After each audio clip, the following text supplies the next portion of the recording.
إن الحمد لله نحمده ونستعينه ونستغفره ونعوذ بالله من شرور أنفسنا وسيئات أعمالنا من يهده الله فلا مضل له ومن يضلل فلا هادي له وأشهد أن لا إله إلا الله وحده لا شريك له وأشهد أن محمدا عبده ورسوله يا أيها الذين آمنوا اتقوا الله حق تقاته ولا تموتن إلا وأنتم مسلمون يا أيها الناس اتقوا ربكم الذي خلقكم من نفس واحدة وخلق منها زوجها وبث منهما رجالا كثيرا ونساء واتقوا الله الذي تساءلون به والأرحام إن الله كان عليكم رقيبا يا أيها الذين آمنوا اتقوا الله وقولوا قولا سديدا يصلح لكم أعمالكم ويغفر لكم ذنوبكم ومن يطع الله ورسوله فقد فاز فوزا عظيما أما بعد فإن خير الكلام كلام الله وخير الهدي هدي محمد صلى الله عليه وسلم وشر الأمور محدثاتها وكل محدثة بدعة وكل بدعة ضلالة وكل ضلالة في النار أما بعد. Donc toujours dans l'explication du livre Al-Wajiz fi fiqh al-sunnati wal kitab al-aziz, dans le livre du mariage, le premier chapitre que l'on avait traité la semaine dernière concernait l'allaitement et quelle est la nature de l'allaitement et le nombre d'allaitements minimum pour que l'enfant soit interdit au mariage à la femme qui l'allaite. On avait cité cela dans les détails. Quelle est la nature de l'allaitement? Déjà, tout d'abord, qu'est-ce que l'allaitement? Non. C'est une assise. Donc on avait dit qu'il y avait une divergence de savants. Certains disaient que c'était la tétée. Une tétée était considérée comme un allaitement. Et on a vu que la plupart des savants, c'est l'avis le plus juste, incha'Allah, c'est que l'allaitement ici signifie l'assise, quel que soit le nombre de tétées. Et le nombre minimum qui rend cet enfant interdit à cette femme est au nombre de 5. Le nombre minimum est de 5. La preuve est le hadith de Aïcha radiyallahu anha qu'on avait vu, car au début le nombre minimum était de 10, puis Aïcha radiyallahu anha dit que cela était abrogé par 5. Et certains savants ont considéré que le minimum était de 3. Ils ont pour preuve le hadith où le prophète sallallahu alayhi wa sallam dit Naam La tuharrimu al-massatu wal-massatan, c'est-à-dire ne rend pas illicite ou ne rend pas interdit, c'est-à-dire que l'enfant n'est pas interdit pour la femme qui l'allaite lorsqu'il fait une tétée ou 2. Et certains savants ont compris de ce hadith que 3 et plus rendent cet enfant interdit. Mais on a vu que le hadith de Aïcha radhiyallahu anha était un hadith qui était clair et qui spécifiait de façon évidente le nombre de 5. Quant au hadith, le premier hadith de Aïcha également, où le prophète sallallahu alayhi wa sallam a dit que une ou deux tétées ne rendent pas interdit, le nombre 3 a été compris par déduction. Et on avait cité la règle des savants dans le fiqh, c'est qu'une chose qui est citée de façon explicite prévaut sur une chose qui est déduite. Taïb.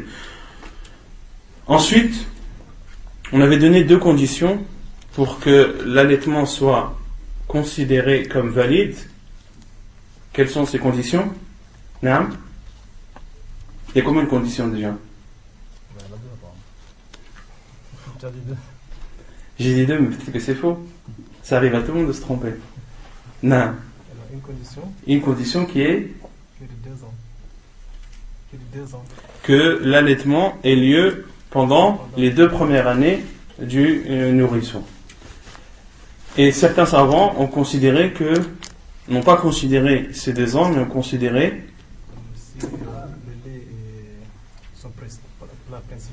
lorsque le lait est considéré comme la nourriture principale de ce nourrisson. Donc certains savants considèrent les 2 ans, d'autres considèrent le fait que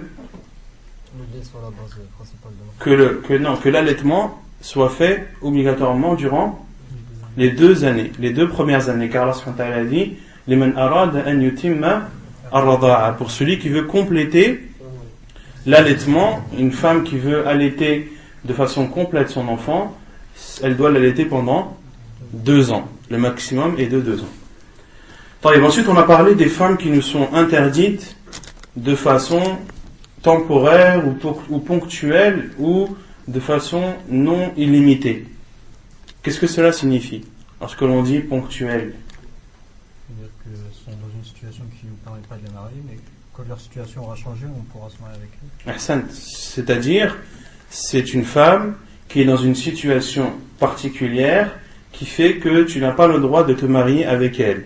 Mais lorsque cette situation change, alors cette femme devient pour toi licite. Contrairement aux femmes qui nous sont interdites au mariage à jamais, quelle que soit la situation, quelles que soient les circonstances, elle sera toujours pour nous interdite. Parmi les femmes qui nous sont interdites de façon ponctuelle, la première des femmes, c'est le fait de regrouper 2 sœurs, c'est-à-dire de se marier avec la sœur de ta femme. Il est interdit de se marier avec la sœur de sa femme, car Allah subhanahu wa ta'ala a interdit ça dans le Coran lorsqu'il dit وَأَن تَجْمَعُوا بَيْنَ الْأُخْتَيْنِ, et de rassembler entre 2 sœurs. Cela est interdit en islam. Et pourquoi est-ce que cela est interdit temporairement? On a vu que les savants ont dit que en général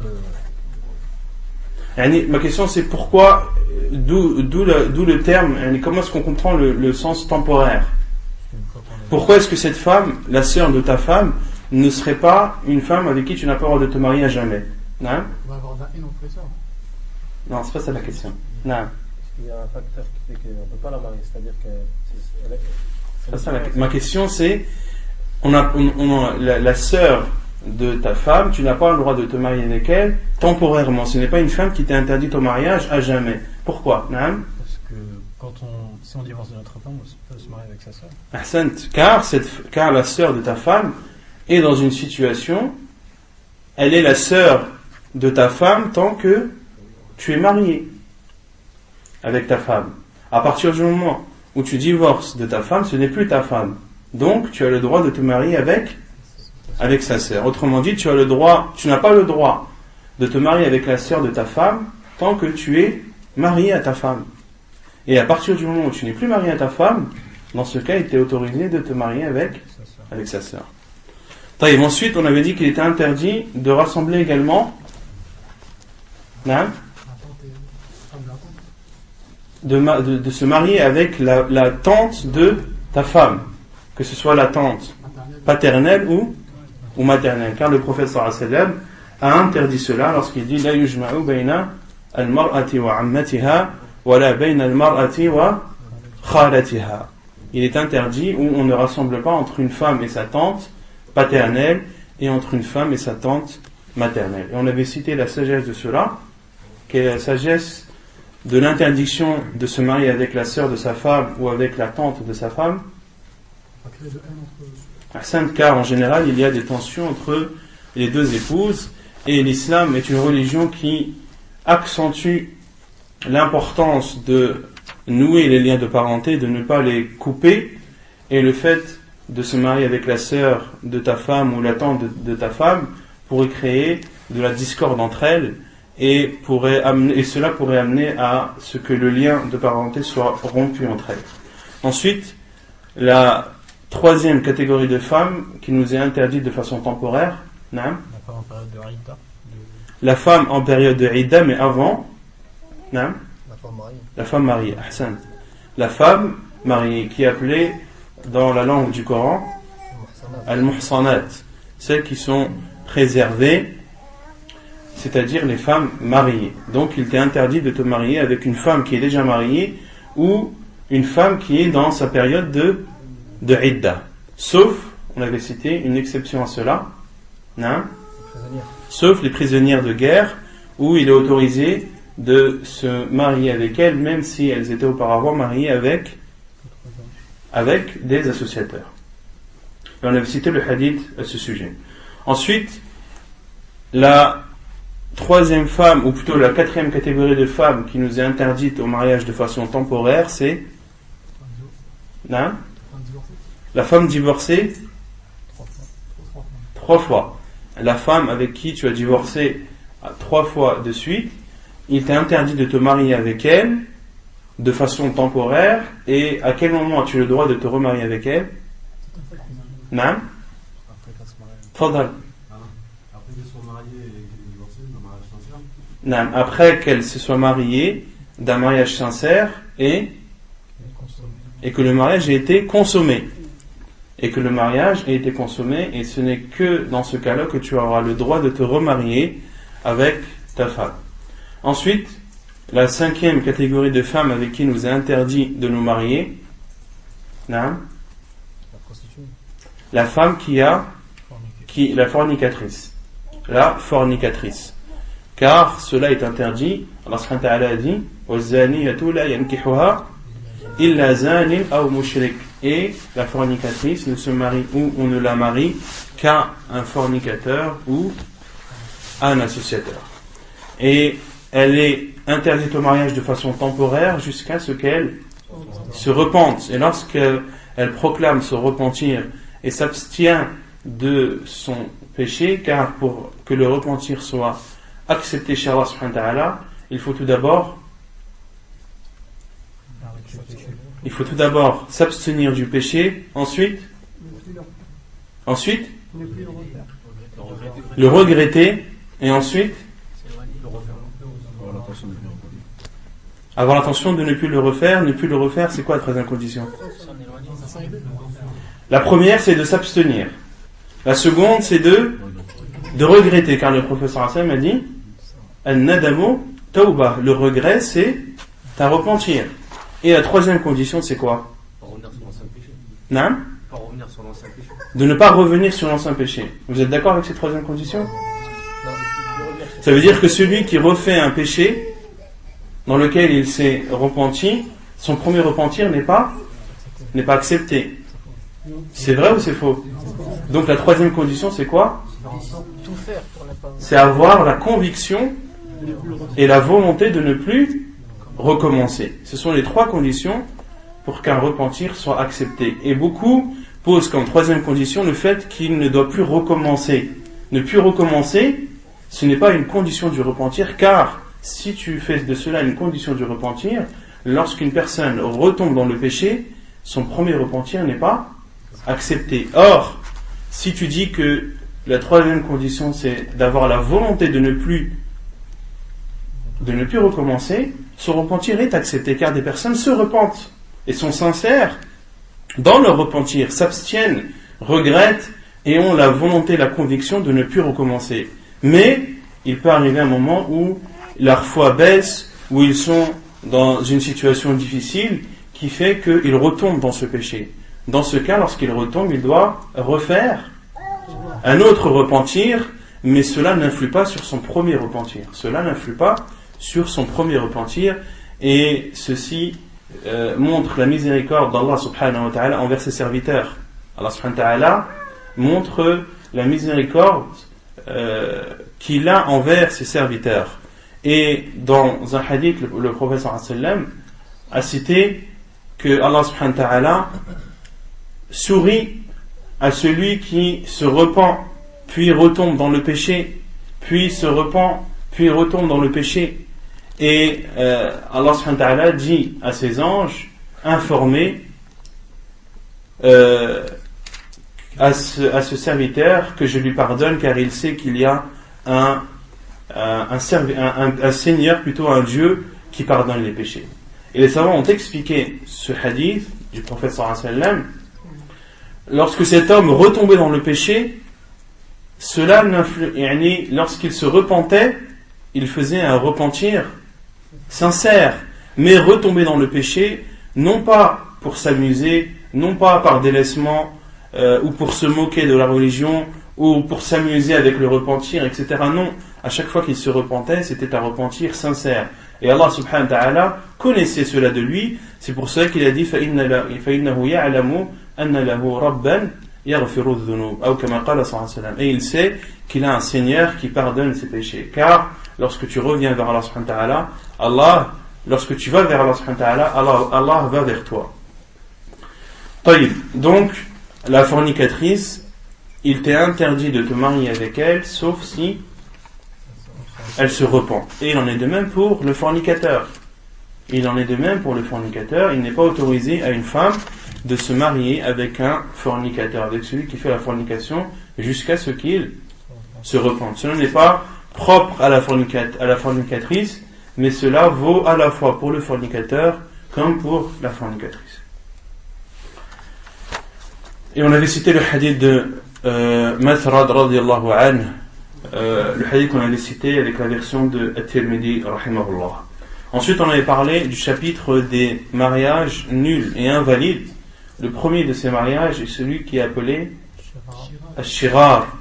Qu'est-ce que Nikah ou Shirar? Qu'est-ce que le mariage appelé mariage Ash-Shirar?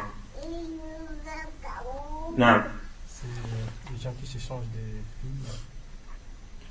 C'est le fait que les femmes qui sont sous leur tutelle.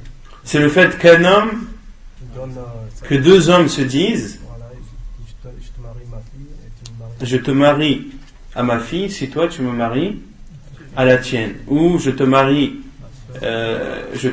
à ma sœur si tu maries ta fille à mon frère, etc.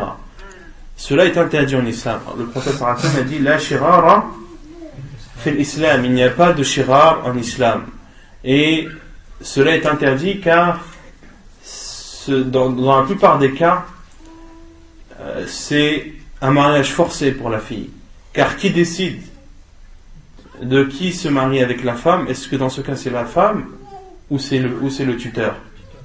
Le tuteur donne l'accord, mais en aucun cas il ne lui est autorisé d'imposer à sa fille de se marier avec un homme qu'elle ne veut pas ou qu'elle ne désire pas. C'est lui qui donne l'accord lorsque la femme désire se marier avec un homme et qu'elle l'accepte et qu'elle est consentante. Alors celui qui donne son accord, c'est le tuteur, mais en aucun cas le tuteur n'a le droit d'imposer à sa fille de se marier. Et certains ont dit, dans Shirar aussi, certains savants ont dit qu'il est interdit car il n'y a pas de dot. Beaucoup qui pratiquent ce genre de mariage ne donnent pas de dot à la fille. Pourquoi? Non? Non, parce qu'ils disent que le fait de l'arrangement, c'est ça la dot.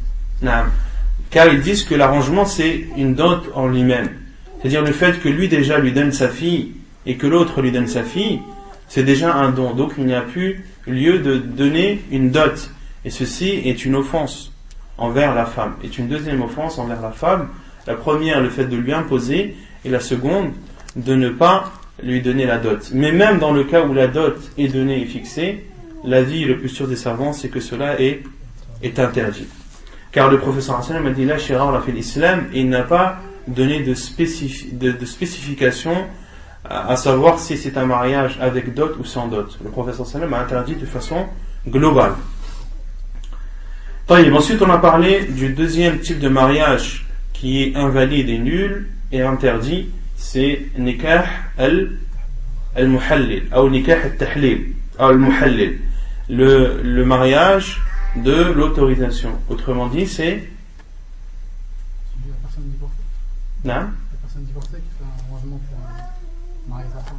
C'est le fait de se marier avec une femme qui a été divorcée 3 fois de son mari pour le simple but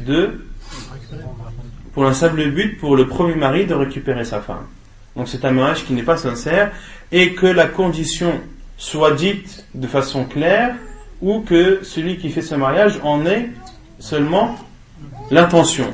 Qu'il ait l'intention ou qu'il le dise de façon claire, dans tous les cas, cela est considéré comme un mariage interdit, comme le mariage de l'autorisation. Et le prophète sallallahu alayhi wa sallam a maudit à la fois celui qui se marie et aussi celui pour qui on s'est marié. Donc autrement dit, le second et le premier mari. Et le prophète sallallahu alayhi wa sallam a même comparé ce second mari comme étant un bouc emprunté. Un bouc emprunté. Et on avait expliqué la signification de cela. Non, mais on avait cité aussi la règle que, et c'est j'ai regardé un petit peu sur cette règle, c'est effectivement une règle des savants qui disent que la ressemblance de l'être humain avec l'animal dans le Coran et dans la sunna du prophète sallallahu alayhi wa sallam ont toujours été cités dans un contexte de réprimande. Ont toujours été cités dans un contexte de réprimande. Lorsqu'Allah subhanahu wa ta'ala ou lorsque son prophète sallallahu alayhi wa sallam ont comparé l'être humain à un animal, c'est toujours dans une chose mauvaise, dans une chose répugnante. Et Cheikh al-Islam Ibn Taymiyyah rahimahullah a affirmé cette règle et a donné plusieurs preuves dans le Coran et dans la sunna du prophète sallallahu alayhi wa sallam. Parmi les preuves qu'il a données dans le Coran, مثل الذين حملوا التوراة ثم لم يحملوها كمثل الحمار يحمل أسفارا. مثل الذين حملوا التوراة, ceux qui ont porté la Torah, ولم يحملوها, sans pour autant avoir mis en pratique les jugements qu'elle contenait, que contenait cette Torah. Allah subhanahu wa ta'ala a comparé cela à كمثل الحمار يحمل أسفارا, comme un âne qui prend ou qui a sur son dos ou qui porte sur son dos des livres. Un âne, lorsque tu mets sur lui ou lorsque tu lui fais porter des livres de science qui comportent des trésors, est-ce qu'il sait ce qu'il porte? Non, il ne sait pas. Et Allah subhanahu wa ta'ala a comparé ceux à qui la Torah ou ceux pour qui la Torah avait été descendue et ne l'ont pas appliqué comme des ânes qui portent des livres sans savoir ce qu'ils portent. Et parmi les preuves que Cheikh al-Islam Ibn Taymiyyah rahimahullah a cité dans la sunna du prophète sallallahu alayhi wa sallam, c'est le hadith où le prophète sallallahu alayhi wa sallam a dit: celui qui revient sur une donation ou une aumône est comparable à un chien qui reprend son vomi, est comparable à un chien qui ravale son vomi, wala'iyadu billah. Donc la règle est que lorsque l'être humain est comparé à un animal dans le Coran et dans la sunna du prophète sallallahu alayhi wa sallam, c'est toujours dans un contexte répugnant, dans une chose qui est mauvaise et interdite. Et Allah subhanahu wa ta'ala a honoré l'être humain. وَلَقَدْ كَرَّمْنَا بَنِي آدَمَ. Allah subhanahu wa ta'ala dit: وَلَقَدْ كَرَّمْنَا بَنِي آدَمَ. Nous avons honoré l'être humain. Et comment le fait de se ressembler à un animal, cela porte atteinte à l'honneur de l'être humain. طيب, يقول المؤلف ثالثا نكاح المتعة. Et le troisième type de mariage qui est interdit et invalide, c'est ce que les savants appellent nikah al-mut'a, autrement dit le mariage de jouissance. Et al-mut'a en arabe signifie le fait de profiter de quelque chose et d'en jouir, de jouir et de profiter de quelque chose. يقول المؤلف: ويسمى الزواج المؤقت والزواج المنقطع وهو أن يعقد الرجل على المرأة يوما أو أسبوعا أو شهرا أو غير ذلك من الآجال المعلومة. Et ce mariage est appelé aussi le mariage temporaire ou le mariage à rupture. Et ce mariage signifie le fait qu'un homme conclut un acte de mariage avec une femme pour une durée de 1 jour, d'une semaine ou d'un mois ou toute autre période bien définie et bien déterminée. وهو زواج متفق على تحريمه وإذا انعقد يقع باطلا. Et c'est un mariage qui fait, dont les savants sont unanimes sur son interdiction, et lorsqu'il est conclu, il est nul. Et lorsqu'il est conclu, il est nul. Donc le mariage de jouissance qui est interdit en islam, c'est le fait qu'un homme se marie avec une femme pour une durée bien déterminée. Et même si la femme est d'accord, même si le tuteur est d'accord, même si la femme accepte de se marier avec cet homme pendant 1 mois, 2 mois, 3 mois, 1 an, etc. Cela est interdit en islam et il est appelé le mariage de jouissance. Et les savants sont unanimes sur son interdiction et lorsqu'il est conclu, ce mariage n'est pas valide, il est nul. عن سبرة قال أمرنا رسول الله صلى الله عليه وسلم بالمتعة عام الفتح حين دخلنا مكة ثم لم نخرج حتى نهانا عنها. Et selon Sabura, il dit, le prophète sallallahu alayhi wa sallam nous a ordonné de faire al-mut'a l'année de l'fath, l'année de la victoire, lorsque nous sommes rentrés à la Mecque. ثم لم نخرج حتى نهانا عنها. Et nous en sommes sortis, c'est-à-dire de la Mecque, au moment où le prophète sallallahu alayhi wa sallam nous l'a interdit. Où le prophète sallallahu alayhi wa sallam, nous sommes sortis sans que le prophète sallallahu alayhi wa sallam ne nous l'ait interdit. Autrement dit, c'était une chose qui était autorisée, mais que le prophète sallallahu alayhi wa sallam a interdit par la suite. Autrement dit, l'autorisation a été abrogée. Et les compagnons radhiyallahu anhum ne sont sortis de la Mecque l'année de la victoire que lorsque le prophète sallallahu alayhi wa sallam leur avait interdit al-mut'a. Et dans un autre hadith rapporté dans Muslim, que l'auteur n'a pas cité, qui est plus explicite, le prophète sallallahu alayhi wa sallam a dit: Ya ayyuhan nas, inni qad kuntu آذنت لكم في الاستمتاع من النساء وإن الله قد حرم ذلك إلى يوم القيامة. Ô vous les gens, je vous avais autorisé le mariage de jouissance avec les femmes. Maintenant, Allah subhanahu wa ta'ala l'a interdit jusqu'au jour du jugement. Allah subhanahu wa ta'ala l'a interdit jusqu'au jour du jugement. Donc on en déduit, on en comprend de façon claire que c'était une chose, certes, qui était autorisée au début de l'islam, mais qui a été abrogée par Allah subhanahu wa ta'ala, comme l'a dit le prophète sallallahu alayhi wa sallam, et ceci jusqu'à la fin du monde.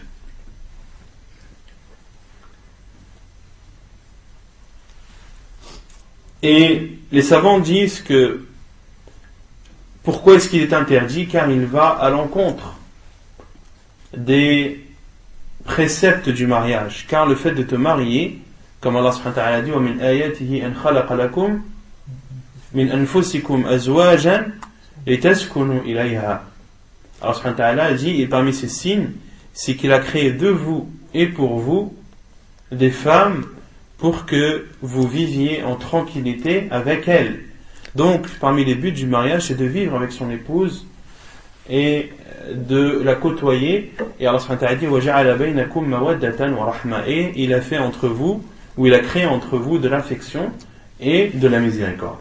Donc le fait de se marier avec une femme pour une durée bien déterminée, cela va à l'encontre de ce qu'Allah subhanahu wa ta'ala nous demande, c'est-à-dire de vivre en toute tranquillité avec ta femme. Et le mariage en islam, lorsque tu te maries avec le but de vivre avec ta femme et d'avoir une famille et d'éduquer cette famille dans l'obéissance d'Allah subhanahu wa ta'ala. Quant à celui qui fait le mariage de jouissance, est-ce qu'il a l'intention d'avoir des enfants et de fonder une famille? Non. Non. Et c'est dans quelle situation les musulmans pour que ça soit permis? Une situation particulière, je sais pas. Sûrement une situation où la personne avait peur de tomber dans le haram, avait peur de tomber dans l'interdiction de se marier à l'époque, de se marier temporairement pour ne pas tomber dans le haram. Allah Ta'ala. Et cette pratique est beaucoup utilisée chez qui? Chez les chiites, qui utilisent beaucoup cette pratique, wal-'iyadhu billah, au point que cela est presque un amusement pour eux. يقول المؤلف: العقد على المرأة في نية الزوج طلاقها وفي نية الزوج طلاقها. L'auteur dit le fait de se marier avec une femme lorsque le mari a l'intention de divorcer. Donc on a vu que le mariage de jouissance est interdit, c'est-à-dire lorsque le mari dit: je veux me marier avec telle femme pour une durée bien déterminée, 1 mois, 2 mois, 1 jour, 1 semaine. Cela est interdit à l'unanimité des savants. Maintenant, quel est le jugement sur le fait qu'un homme se marie avec une femme, mais avec l'intention de la divorcer. Avec l'intention de la divorcer. C'est-à-dire qu'il ne dit pas que cela n'est pas stipulé dans l'acte de mariage. Il se marie avec une femme, mais son intention est de ne pas rester avec elle et de la divorcer par la suite. Et beaucoup ont posé cette question aux savants. Parmi les personnes qui ont souvent posé ces questions sont ceux qui sont amenés à étudier, ceux qui vivent dans des pays musulmans et sont amenés à étudier dans des pays non musulmans, à rester une certaine période là-bas, et de peur de tomber dans l'interdit, il pose la question aux savants: est-ce qu'il leur est autorisé de se marier avec une femme dans ces pays-là, qu'elle soit chrétienne, juive ou musulmane, mais avec l'intention de divorcer avec elle le jour où il aura terminé ses études et retournera dans son pays. قال الشيخ سيد سابق حفظ رحمه الله في فقه السنة. الشيخ سيد سابق, l'auteur de Fiqh al-Sunnah, a dit dans son livre: اتفق الفقهاء على أن من تزوج امرأة دون أن يشترط التوقيت وفي نيته أن يطلقها بعد زمن أو بعد انقضاء حاجته في البلد الذي هو مقيم به فالزواج صحيح. وخالف الأوزاعي فاعتبره زواج المتعة.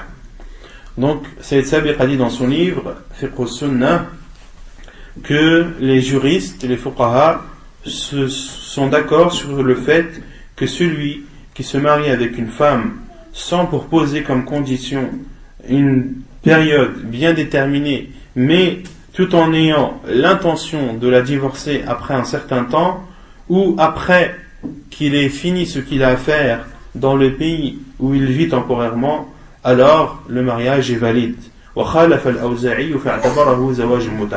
Et Al-Awza'i rahimahullah a considéré lui ce mariage comme étant un mariage de jouissance. Concernant ce mariage, Sayyid Sabiq rahimahullah a dit tafaqa al-ulama, que les savants, les fuqaha se sont mis d'accord sur ça. Cela n'est pas totalement vrai, c'est l'avis de la plupart des savants. L'avis de la plupart des savants considère que ce mariage est valide. Que ce mariage est valide. C'est-à-dire qu'il est valide. La personne, lorsqu'elle se marie avec une femme, avec la présence des deux témoins, avec l'accord du tuteur, d'accord, et en donnant la dot selon l'avis de certains savants, alors le mariage est considéré comme valide. Mais cet homme qui a l'intention de divorcer, est-ce que le fait qu'il ait l'intention de divorcer rend son mariage invalide? C'est un mariage de jouissance, comme l'a expliqué. Ça c'est l'avis de l'Awza'i rahimahullah. Mais Il n'a pas l'intention de fonder une famille et des enfants. les conditions sont respectées. Parce que dans les conditions du mariage, est-ce qu'il a dit qu'il se mariait de façon temporaire? Si cela est stipulé et si les personnes se sont mis d'accord sur la période, l'avis de tous les savants, c'est que cela est un mariage de jouissance, cela est interdit. Mais pour celui dont toutes les conditions sont réunies, mais qui a l'intention de divorcer, est-ce que cela fait de son mariage, et est-ce que cela annule la validité de son mariage? La plupart des savants disent non. Et Cheikh Ibn Uthaymin rahimahullah dit que cela est interdit. Ce genre de mariage est interdit tout en étant valide. Il est valide car toutes les conditions sont réunies. Mais il est interdit pourquoi? Car il y a de la tricherie dans ce mariage. Il y a de la tricherie. Cet homme qui est de la tricherie et de la trahison. Cet homme qui se marie avec cette femme a l'intention, au moment où il se marie, de divorcer avec elle après un certain temps. Cela est une trahison pour la femme. C'est de la tricherie. Et le prophète sallallahu alayhi wa sallam a dit: وَمَنْ غَشَّ فَلَيْسَ مِنَّا. Et celui qui triche ne fait pas partie de nous. Et Cheikh Ibn Uthaymin dit aussi, et ce qui montre l'interdiction de ce mariage, c'est que si la femme était au courant de cela, qu'est-ce qu'elle aurait fait? elle aurait accepté ou non? Non. Si la femme le savait, elle n'aurait pas accepté. Ou si le tuteur savait que cet homme avait l'intention de se marier ou avait l'intention de divorcer par la suite, est-ce qu'il lui aurait donné sa fille? Non. La plupart des gens n'auraient pas accepté. Certains peut-être auraient accepté dans des cas bien précis, mais la plupart des gens n'auraient pas accepté. Donc cela montre l'interdiction. Et Cheikh Al-Albani rahimahullah a donné une réponse claire, car il est du même avis que Cheikh Ibn Uthaymin rahimahullah. Il dit que le mariage est valide, mais que cela est interdit. Et Cheikh Al-Albani rahimahullah a dit, pose cette question à ceux qui ont cette intention: pourquoi avez-vous cette intention? Pourquoi vous mariez-vous avec l'intention de divorcer? Mariez-vous avec l'intention de vivre avec cette femme, et même si vous êtes dans un pays de façon temporaire, mariez-vous avec l'intention de rester avec elle, de vivre avec elle, de fonder une famille, et ensuite, si jamais il y a des situations qui font que, ou s'il y a une mauvaise entente entre le mari et la femme, alors dans ce cas, le divorce lui est autorisé, mais en aucun cas, il ne doit avoir l'intention de divorcer avec. Il se marie avec elle, et au moment où il retourne, qu'il fasse tout son possible pour la ramener avec elle, et pour rester, et de la garder en tant que femme. Et puis si cela est difficile, si cela crée des discordes et des tensions, et qu'il ne voit comme seule solution le divorce, alors qu'il divorce. Mais dans ce cas, il a divorcé car la situation le justifiait, et non pas avoir l'intention de divorcer dès le moment du mariage. Cela est interdit, et c'est la vie dans laquelle le cœur s'apaise. C'est la vie dans laquelle le cœur s'apaise, tout en sans remettre en cause, bien sûr, la validité du mariage. قال الشيخ رشيد رضا تعليقا على هذا في تفسير المنار. Et Rashid Rida rahimahullah, qui est un des savants du Liban, qui a vécu entre la fin des années 1800 et le début des années 900. Il a vécu entre 1865 et 1930 à peu près. Et il faisait partie il est né dans la ville de Tripoli. Il y a combien de villes appelées Tripoli dans le monde? Hein? Il y en a combien? 2, il y en a une où? Dans quel pays? En Libye, et l'autre? Au Liban. Et il y a 2 villes appelées Tripoli, une en Libye et l'autre au Liban. Et lui, en l'occurrence, il est né au Liban. Et il était connu par un magazine qu'il a fait, ou une revue qu'il a fait hebdomadaire, appelée Al-Manar. Et c'est une des revues qui a fait le déclic à qui? À quel cheikh? À Cheikh Al-Albani rahimahullah. Cheikh Al-Albani rahimahullah respectait beaucoup Rashid Rida pour sa science, malgré que Rashid Rida rahimahullah avait quelques erreurs dans la aqidah, et était influencé par une secte appelée Al-Qadianiyya. Et il a fait certaines erreurs. Il a rejeté quelques hadiths authentiques du prophète sallallahu alayhi wa sallam, comme le hadith de Nuzul Isa alayhi salam, la descente de Isa alayhi salam, et le hadith où le prophète sallallahu alayhi wa sallam a été ensorcelé, un hadith rapporté par Muslim.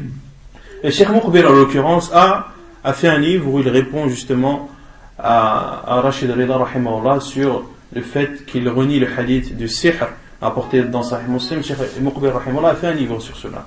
Il a fait des erreurs, les savants ont montré leurs erreurs, mais il faut, comme Cheikh Al-Albani rahimahullah le respectait beaucoup pour sa science, et il considérait qu'il avait beaucoup de bienfaits sur lui, car cette revue Al-Manar était le déclic qui a fait que Cheikh Al-Albani rahimahullah prenne goût à la science et devienne par la suite le muhaddith de notre époque.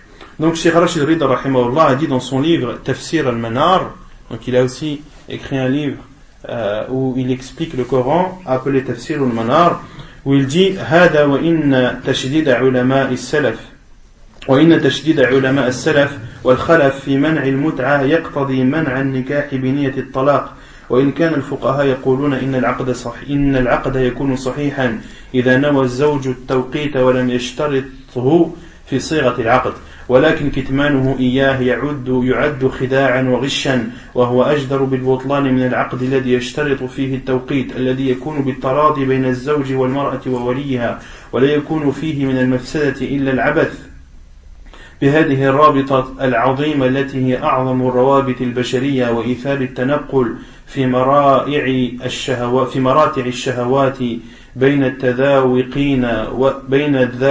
الذواقين والذواقات وما يترتب على ذلك من المنكرات وما لا يشترط فيه ذلك يكون على اشتماله على ذلك غشا وخداعا تترتب عليه مفاسد أخرى من العداوة والبغضاء وذهاب الثقة حتى بالصادقين الذين يريدون بالزواج حقيقته وهو إحصان كل من الزوجين للآخر وإخلاصه له وتعاونهما على تأسيس بيت صالح من بيوت الأمة. Donc Rachid Rida rahimahullah, Cheikh Rachid Rida rahimahullah, lui de l'avis que ce mariage avec l'intention de divorce est interdit. Et il dit, parmi les choses qui le rendent interdit, c'est le fait qu'il y a de la tricherie, de la tromperie, de la trahison dans cela, et que cela porte atteinte à la plus sacrée des liaisons en islam, qui est la liaison du mariage et l'alliance. Et cela aussi peut avoir de graves conséquences. Et parmi les conséquences qu'il peut y avoir, c'est le fait que les gens se détestent entre eux et que les gens n'aient plus confiance entre eux, car celui qui fait ce genre de mariage, qui se marie avec une femme avec cette intention, et lorsque la femme apprendra au moment où elle sera divorcée que son mari s'était marié avec elle avec l'intention de se marier, quelle sera la réaction de cette femme? Avec l'intention de divorcer, quelle sera la réaction de cette femme? Comment est-ce qu'elle réagira? Est-ce qu'elle aura confiance ensuite aux hommes, même s'ils viennent et qu'ils paraissent pieux, qu'ils paraissent sincères, etc.? Elle n'aura plus confiance. De même que les tuteurs n'auront plus confiance. Et si cette information circule entre les musulmans, il va y avoir un manque de confiance entre les musulmans et les dégâts seront énormes. Surtout pour une femme qui avait l'intention de se marier et de fonder une famille et de se préserver des interdits d'Allah subhanahu wa ta'ala. قلت أي المؤلف ويؤيد ما ذهب إليه الشيخ راشد رضا رحمه الله أثر عمر بن نافع عن أبيه أنه قال جاء رجل إلى ابن عمر رضي الله عنهما فسأله عن رجل طلق امرأته 3 فتزوجها أخ له من غير مؤامرة منه ليحلها لأخيه هل تحل للأول؟ قال لا إلا نكاح رغبة كنا نعود هذا سفاحا على عهد رسول الله صلى الله عليه وسلم. Et l'auteur dit, et vient appuyer l'avis de Cheikh Rashid Rida rahimahullah, le athar de Omar ibn Nafi' selon son père, qui dit qu'un homme est venu, on a déjà vu ce hadith, est venu vers Ibn Omar radiallahu anhuma et lui a posé la question sur un homme qui a divorcé de sa femme 3 fois. Puis un de ses frères, c'est-à-dire un des frères du premier mari, s'est marié avec elle sans pourtant le vouloir, pour qu'elle soit licite pour son frère. Est-ce que cette femme redevient licite au premier mari? Il a répondu non, sauf si c'est un mariage voulu et sincère. Nous considérions cela comme de la fornication au temps du prophète sallallahu alayhi wa sallam. Al-Huquq al-Zawjiyya. Puis l'auteur entame le chapitre des devoirs conjugaux, les devoirs qu'a le mari envers sa femme et les devoirs qu'a la femme envers son mari. Al-Usratu hiya al-labinatu al-ula fi al-mujtama'. إذا صلحت صلح المجتمع كله وإذا فسدت فسد المجتمع كله لذا أولى الإسلام الأسرة عناية كبيرة وفرض لها ما يكفل سلامتها وسعادتها. Donc l'auteur dit la famille est une pièce, est la première pièce de la société. Et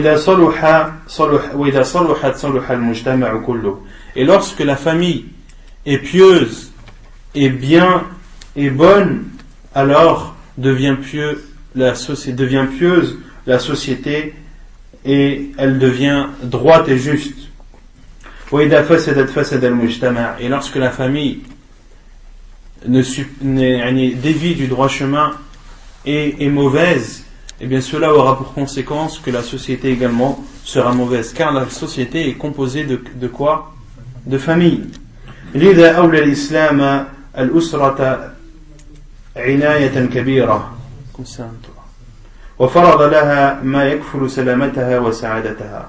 Pour cela que l'islam a donné une grande importance à la famille et a ordonné tout ce qui va faire en sorte de préserver la paix et le bonheur de cette famille. فاعتبر الإسلام الأسرة مؤسسة تقوم على شركة بين اثنين المسؤول الأول فيها الرجل قال الله تعالى الرجال قوامون على النساء بما فضل الله بعضهم على بعض وبما أنفقوا من أموالهم فالصالحات قانتات حافظات للغيب بما حفظ الله. Et l'islam considère la famille comme étant une société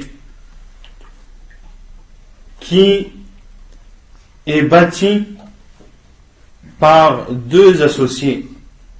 Al-Mas'oul al-Awwal fiha ar-Rajul, et le premier responsable ou le dirigeant, le directeur de cette société, c'est l'homme. Allah subhanahu wa ta'ala a dit, et les hommes ont autorité sur les femmes en raison des faveurs qu'Allah subhanahu wa ta'ala accorde à ceux-là sur celles-ci, et aussi à cause des dépenses qu'ils font de leurs biens. Les femmes vertueuses, فَالصَّالِحَاتُ, sont obéissantes à leur mari et protègent ce qui doit être protégé pendant l'absence de leur époux avec la protection d'Allah subhanahu wa ta'ala.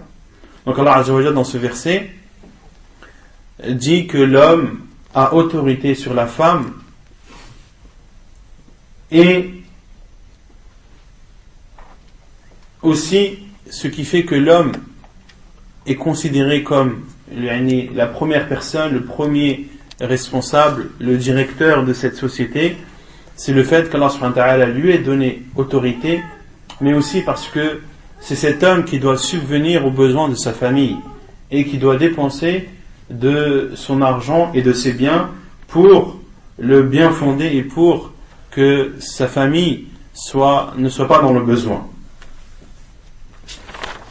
وجعل الإسلام لكل من الشريكين على صاحبه حقوقا تكفل بأدائها استقرار هذه المؤسسة واستثمارية هذه الشركة وحث كل من الشريكين أن يقدم عليه وأن يغض الطرف عما يحدث من تقصير في حقوقه أحيانا. Et l'islam a donné à chacun de ses associés des devoirs qu'il a envers l'autre pour que cette société, ou plutôt pour que cette entreprise perdure et pour qu'elle produise. Et l'islam a encouragé et a ordonné à chacun de ces deux associés de s'acquitter de ses devoirs et également de savoir fermer les yeux lorsque l'un des deux associés manque à ses devoirs de temps en temps. Il faut savoir fermer les yeux. L'homme, le mari doit savoir fermer les yeux dans certaines situations où sa femme a manqué à ses devoirs. De même que la femme doit fermer ses yeux dans certaines situations lorsque son mari manque à ses devoirs. Elle doit fermer les yeux lorsque cela est fait occasionnellement et non pas de façon perpétuelle.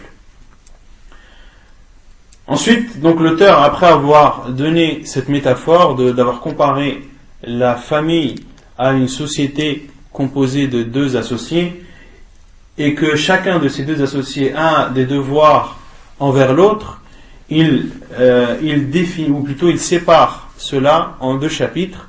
Le premier, les devoirs qu'a le mari envers sa femme, et le second chapitre, les devoirs que la femme a envers son mari.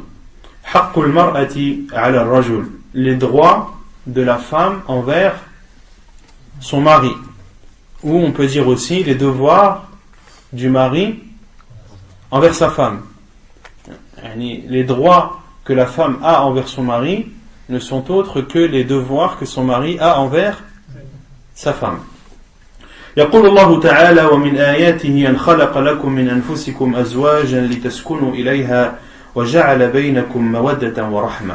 Allah subhanahu wa ta'ala dit, et parmi ces signes, il a créé de vous et pour vous des épouses pour que vous viviez en tranquillité avec elles et a mis entre vous de l'affection et de la miséricorde. فما يوجد من المودة والرحمة بين الزوجين لا يكاد يوجد بين اثنين. Et ce qui est présent comme affection et miséricorde entre deux époux n'est pas présent entre deux autres personnes. والله سبحانه وتعالى يحب للأزواج دوام المودة والرحمة ولذا شرع له من الحقوق ما يحفظ آداؤه المودة والرحمة من النفاد أو الضياع. Et Allah subhanahu wa ta'ala aime pour les époux le fait que cette affection et cette miséricorde restent entre eux. C'est pour cela qu'Allah Azza wa Jal a légiféré des devoirs que chacun a envers l'autre pour protéger justement cette affection et cette miséricorde de la disparition et de la discorde. فقال تعالى ولهن مثل الذي عليهن بالمعروف. Et Allah Azza wa Jal a dit dans le Coran selon le sens, quant à elles ont des droits équivalents à leurs obligations conformément au bien. Allah subhanahu wa ta'ala a dit وَلَهُنَّ مِثْلُ الَّذِي عَلَيْهِنَّ بِالْمَعْرُوفِ.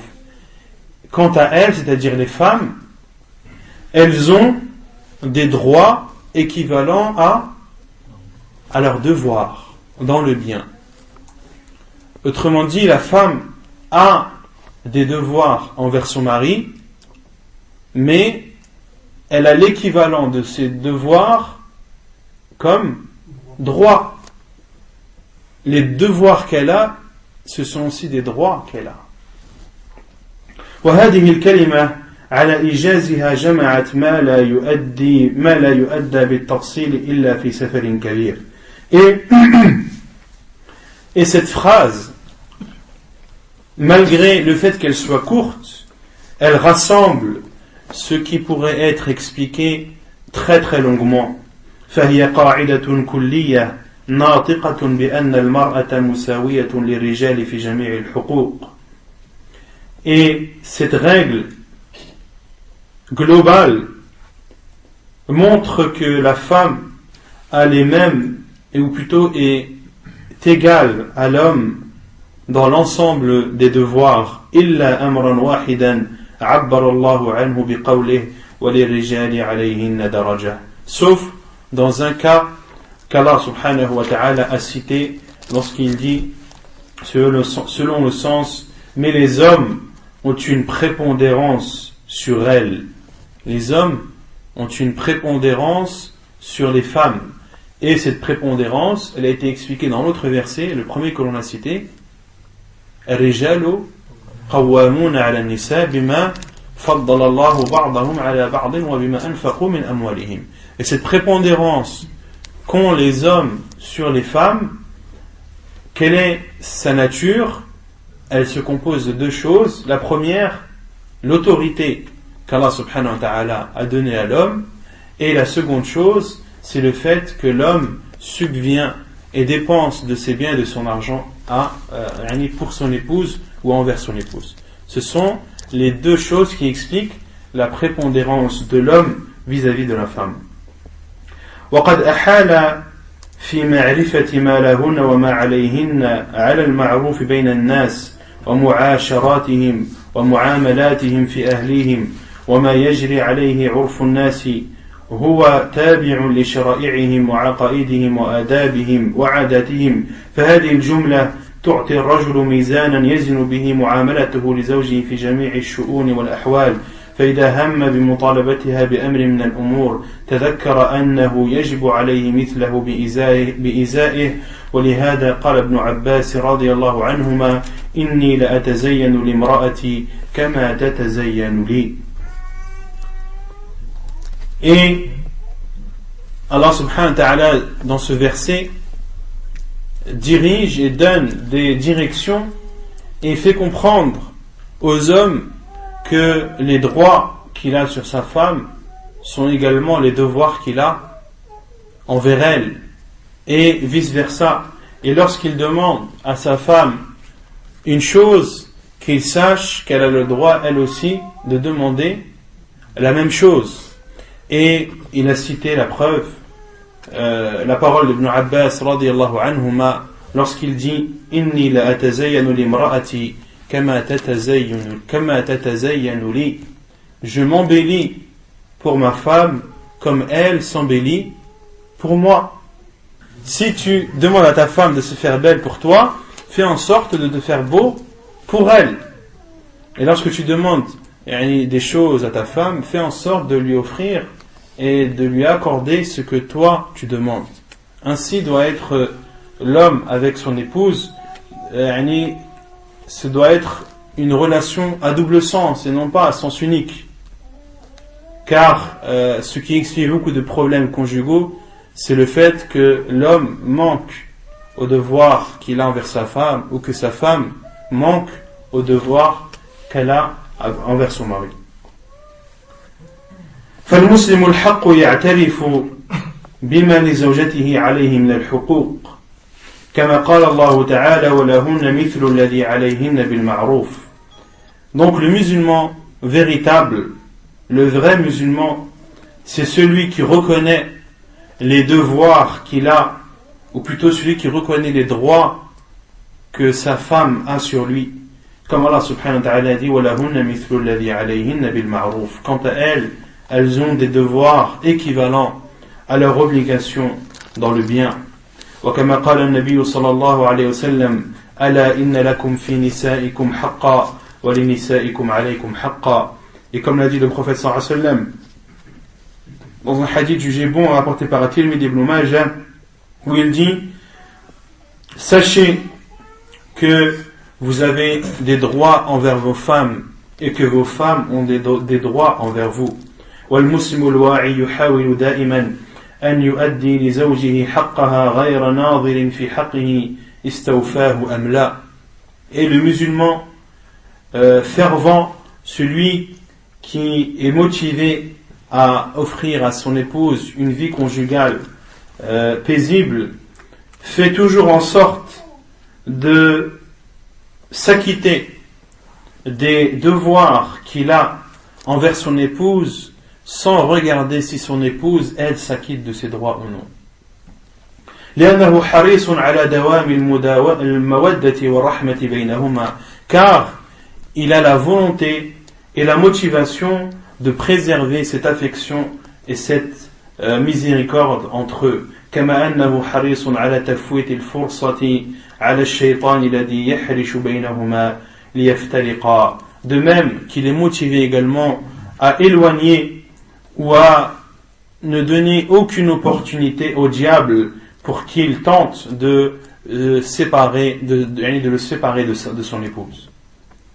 Il y a un hadith de ce sujet, un hadith authentique, où le prophète sallallahu alayhi wa sallam nous parle du diable. Il nous dit qu'il est installé sur son trône au-dessus de l'eau. Et le diable qui a une armée, le diable qui a une armée et qui envoie ses soldats. Et assis sur son trône, ces soldats reviennent après leur mission et chacun fait acte de ce qu'il a fait ou de ce qu'il a tenté de faire. Et le diable est assis et ceux qui sont proches de lui sont ceux qui auront fait la plus grave des choses, ou ceux qui auront fait le plus grand mal. Et certains soldats viennent et font leur rapport, et le diable leur dit: tu n'as rien fait. Tu n'as rien fait. Ma fa'alta shay'an. Jusqu'à ce qu'un soldat vienne au diable et lui dit: j'étais sous ses trousses, je ne l'ai pas lâché, en parlant d'un homme, jusqu'à ce qu'il a divorcé de sa femme. Et là le diable lui dit: anta, oui, toi, autrement dit, oui, toi, tu as fait le grand mal qui va faire en sorte que tu seras un de mes proches, approche-toi. Et dans un hadith authentique, le prophète sallallahu alayhi wa sallam nous explique de façon claire que le diable, le mal qui lui fait le plus plaisir, ou celui qui pour lui fait le plus de dégâts, c'est le fait qu'un homme divorce de sa femme, car les conséquences qui en suivent sont très souvent néfastes. Wal'iyadu billah. ومن باب الدين النصيحة نذكر الآن حق المرأة على الرجل ثم نذكر بعد ذلك حق الرجل على المرأة لعل الأزواج يتعظون فيتواصون بالحق ويتواصون بالصبر. Et l'auteur dit, et par principe de conseil, dans le principe qui est que la religion c'est le conseil, nous allons faire un rappel sur les droits que la femme a envers l'homme, puis par la suite nous citerons les devoirs que l'homme a envers la femme, afin que, en espérant plutôt que les époux prennent cela comme une exhortation et se conseilleront par la suite mutuellement dans le bien et se conseilleront également la patience. Inna li nisaikum alaykum haqqa.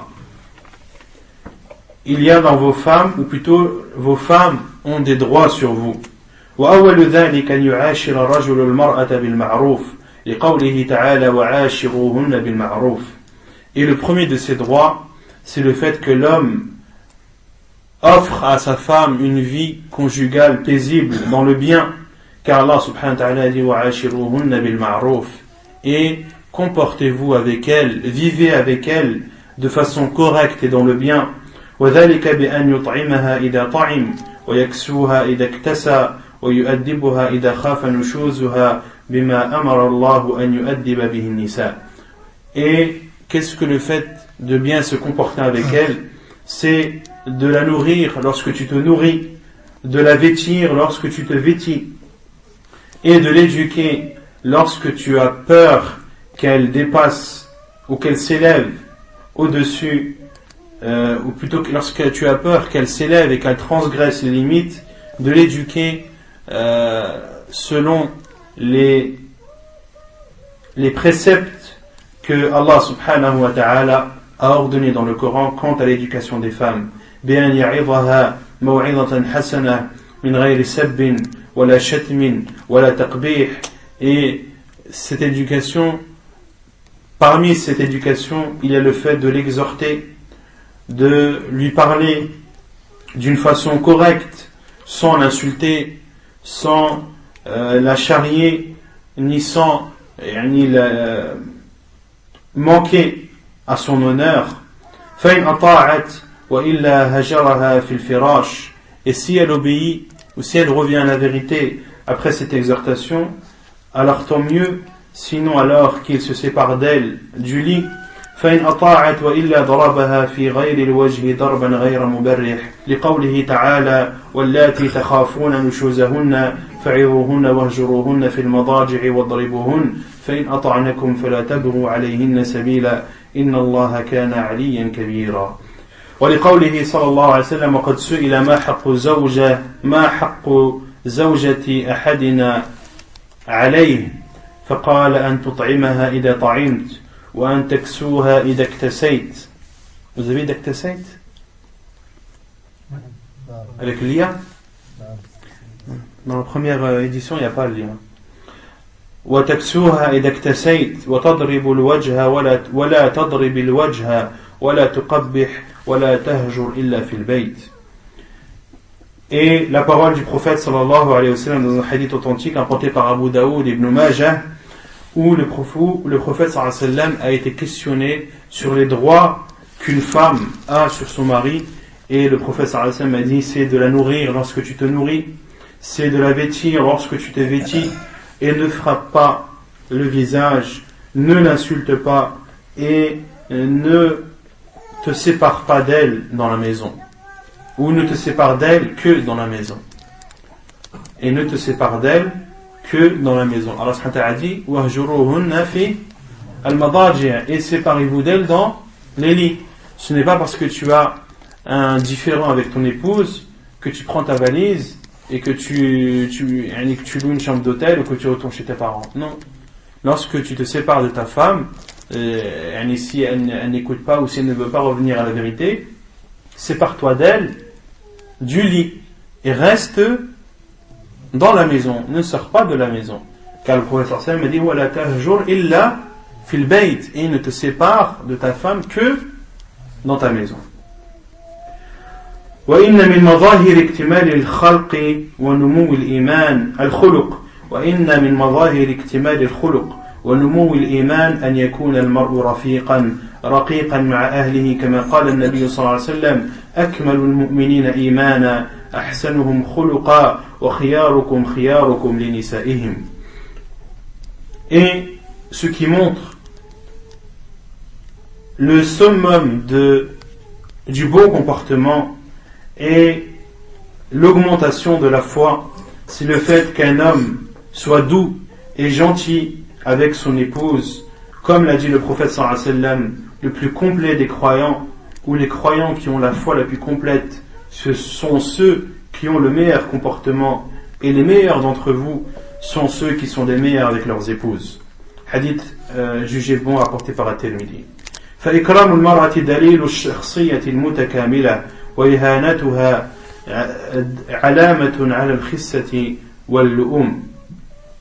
Donc, de bien se comporter avec son épouse est une preuve pour la personne qu'il a un comportement complet et que sa foi est complète. وإهانتها علامة على الخسة واللؤم. Et celui qui porte atteinte à sa femme, celui qui la dénigre, ceci est alors un signe pour cette personne de sa bassesse, et le fait que cette personne est basse et a un grand manque dans son comportement. ومن إكرامها التلطف معها ومداعبتها اقتداء بالرسول الله صلى الله عليه وسلم فقد كان يتلطف مع عائشة ويسابقها حتى قالت: سابقني رسول الله صلى الله عليه وسلم فسبقته فلبثنا حتى إذا أرهقني اللحم سابقني فسبقني فقال: هذه بتلك. حديث صحيح رواه أبو داود.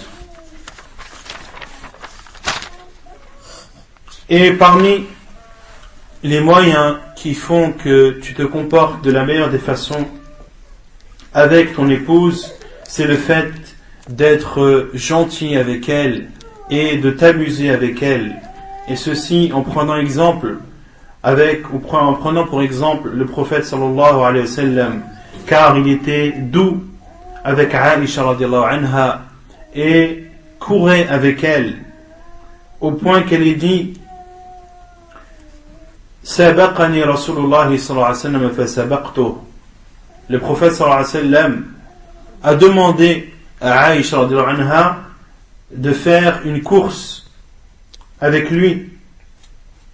Falabithna fasabaqtuh. Et Aïcha radiallahu anha a dit: et je l'ai dépassé. Et j'ai couru plus vite que lui. Falabithna hatta ida arhaqani lahm. Puis une période s'est écoulée, et lorsque j'ai pris du poids, le prophète sallallahu alayhi wa sallam m'a alors redemandé de faire une course avec lui, et il m'a précédé. Fasabaqani faqala hadihi bitilk. Et il m'a dit: celle-ci est une réponse à l'autre. Autrement dit, cette victoire que je viens de faire est une réponse à la première victoire. Ainsi que le prophète sallallahu alayhi wa sallam, il était doux, gentil avec ses épouses et ne manquait pas des occasions pour s'amuser avec elles et pour faire des courses à pied avec elles. Et les savants ont suivi le prophète sallallahu alayhi wa sallam dans cela, parmi eux Cheikh Muqbil rahimahullah, comme on avait cité dans sa biographie, qu'il faisait des courses à pied avec ses épouses dans la mosquée, dans la salle des femmes réservée à la mosquée qui était grande, et Cheikh Muqbil rahimahullah consacrait après une plage d'horaire après le fajr pour courir avec ses femmes rahimahullah ta'ala. ولقد عد النبي صلى الله عليه وسلم اللهو باطلا إلا ما كان مع الأهل فقال صلى الله عليه وسلم كل شيء يلهو به ابن آدم فهو باطل إلا ثلاثة ورميه عن قوسه وتأديبه فرسه وملاعبته أهله فإنهن من الحق حديث صحيح رواه النسائي والطبراني. Et le prophète sallallahu alayhi wa sallam a considéré l'amusement comme étant nul, sauf lorsqu'il est fait avec la famille. Faqala sallallahu alayhi wa sallam, le prophète sallallahu alayhi wa sallam a dit, tout amusement que fait le fils d'Adam est nul, sauf trois: de lancer l'arc, d'entraîner son cheval et de s'amuser avec sa famille. فَإِنَّهُنَّ مِنَ الْحَقِّ, car elles font partie du vrai. Dans ce hadith, le prophète sallallahu alayhi wa sallam, lorsqu'il dit tout amusement que fait le fils d'Adam est nul, il ne faut pas considérer que cela est interdit. Le prophète sallallahu alayhi wa sallam n'a pas dit cela dans le sens d'interdit, comme l'ont expliqué Cheikh Al-Albani et Cheikh Ibn Baz rahimahumallah et d'autres savants, que le prophète sallallahu alayhi wa sallam a voulu dire par là nul, c'est-à-dire qu'ils n'ont pas de bénéfices et d'intérêt dans la religion, sauf trois choses: le tir à l'arc, car celui qui s'entraîne au tir à l'arc à l'époque, il se préparait pour combattre l'ennemi. Wa ta'dibuhu farasah, de même que d'entraîner son cheval, cela avait un intérêt évident qui était également d'entraîner sa monture pour qu'elle soit, pour que son efficacité soit maintenue.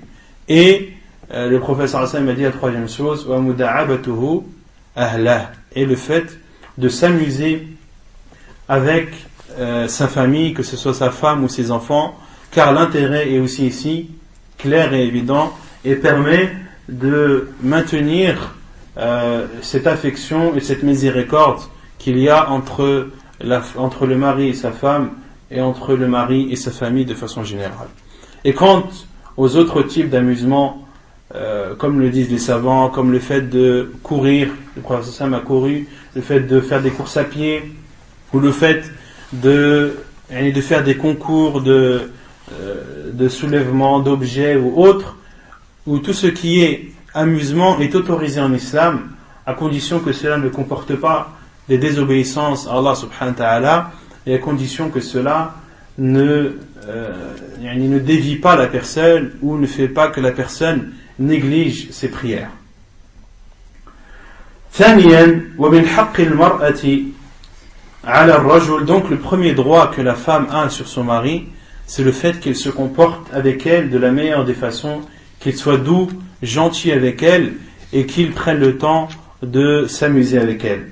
Donc le deuxième droit, ومن حق المرأة على الرجل أن يصبر على أذاها وأن يعفو عما يكون منها من زلات لقوله صلى الله عليه وسلم لا يفرق مؤمن مؤمنة إن كره منها خلقا رضي منها آخر. حديث صحيح رواه مسلم.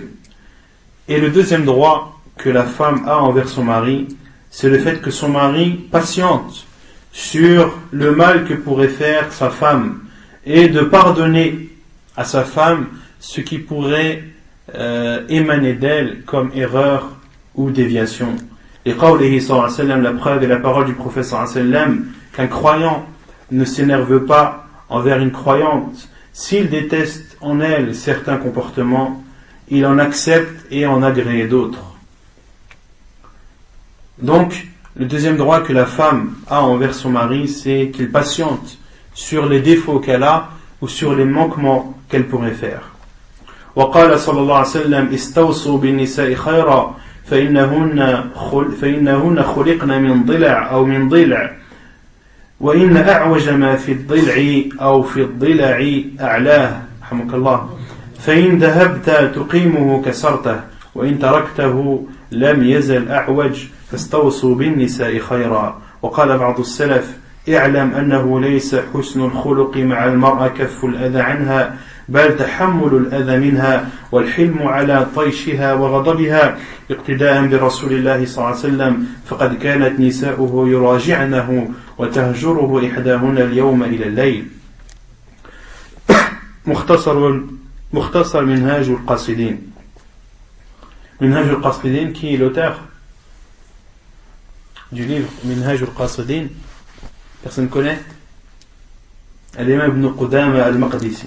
Al-Imam Ibn Qudama al-Maqdisi, qui est l'auteur de beaucoup de livres, et entre autres un livre qu'on va bientôt commencer, Inch'Allah, appelé Lum'atu al-I'tiqad, un livre dans la croyance musulmane, un livre qui a été expliqué par beaucoup de savants, parmi eux Cheikh Ibn Uthaymin rahimahullah, et on va bientôt commencer ce livre, Inch'Allah. Donc, le prophète sallallahu alayhi wa sallam a dit: prenez soin et ou acceptez mon conseil envers les femmes qui est de bien se comporter avec elles, car elles ont été créées d'une côte, et ce qu'il y a de plus tordu dans une côte, c'est sa partie supérieure. Si tu t'empresses de la redresser, c'est-à-dire cette côte, kasarta, alors tu la casseras. Wa in taraktahu lam yazal a'waj, et si tu laisses cette côte comme elle ne cessera de se tordre. Fastawsu bin nisa'i khayra, comportez-vous donc avec vos femmes de la meilleure des façons. Dans ce hadith, le prophète sallallahu alayhi wa sallam fait une métaphore et compare la femme à une côte, et le prophète sallallahu alayhi wa sallam dit que ce qu'il y a de plus courbé dans la côte, c'est sa partie supérieure. Et si tu t'empresses de redresser cette côte, le professeur Sam a dit kasarta, alors tu la casseras. Autrement dit, lorsque ta femme, ou lorsque tu vois des comportements mauvais envers ta femme, ne t'empresse pas d'être dur, car cela va faire en sorte que tu arrives en fin de compte à casser cette côte. Et le professeur Hassan, dans d'autres hadiths, d'autres versions de ce hadith, a dit wa inna kasraha talaquha, et le fait de la casser, et sa cassure, c'est le divorce. Et sa cassure, c'est le divorce. Et le professeur Hassan a dit wa in taraktahu lam yazal a'waj, mais si tu laisses cette côte, elle ne cessera de se courber. Donc fais en sorte de conseiller ta femme de telle sorte de ne pas la casser, et également de ne pas la laisser sans la conseiller ou sans lui montrer de la conseiller, de l'exhorter, etc. Donc tu dois trouver le juste milieu qui te permettra de préserver ce lien avec ton épouse, mais également qui permettra, tes conseils permettront à ton épouse de ne pas avancer dans sa divergence ou dans son égarement. Fastawsu bin nisa'i khayra, comportez-vous donc avec vos femmes de la meilleure des façons. Et certains salafs ont dit: sache que le bon comportement avec ta femme, ce n'est pas le simple fait de ne pas lui porter atteinte, mais c'est de patienter sur le mal qui pourrait émaner d'elle, et d'être doux et gentil lorsqu'elle s'élève et lorsqu'elle s'énerve. Et de patienter ou de bien se comporter avec ton épouse, ce n'est pas de ne pas lui faire du mal, non, c'est de patienter sur le mal qui pourrait venir d'elle lorsqu'elle s'ostente devant toi, ou lorsqu'elle s'enorgueille devant toi, ou lorsqu'elle s'énerve devant toi. Fais en sorte de répondre à cette ostentation ou à cet énervement par le calme, par la modestie, et fais en sorte de répondre à à son mécontentement par un sourire. Iqtida'an bi Rasulillahi sallallahu alayhi wa sallam, en prenant pour exemple le prophète sallallahu alayhi wa sallam, فقد كانت نساؤه يراجعنه وتهجره إحداهن اليوم إلى الليل. Car le prophète sallallahu alayhi wa sallam, ses femmes le reprenaient aussi, et certaines de ces femmes s'éloignaient de lui jusqu'à la nuit. Le prophète sallallahu alayhi wa sallam, lui aussi, était confronté à cela, était confronté à ce que ses épouses, radiallahu anhun, le reprenaient, et lorsqu'il leur parlait, qu'elles répondaient, et qu'elles avaient de la répartie envers lui, et de même que certaines de ses épouses, sallallahu alayhi wa sallam, s'éloignaient de lui une journée tout entière jusqu'à la nuit. Et malgré cela, le prophète sallallahu alayhi wa sallam patientait et était doux avec elle et répondait de la meilleure des façons. Et ceci est authentique, le fait que les femmes du prophète sallallahu alayhi wa sallam le reprenaient et que certaines d'elles s'éloignaient de lui toute une journée, cela est authentique et rapporté dans Al-Bukhari et Muslim.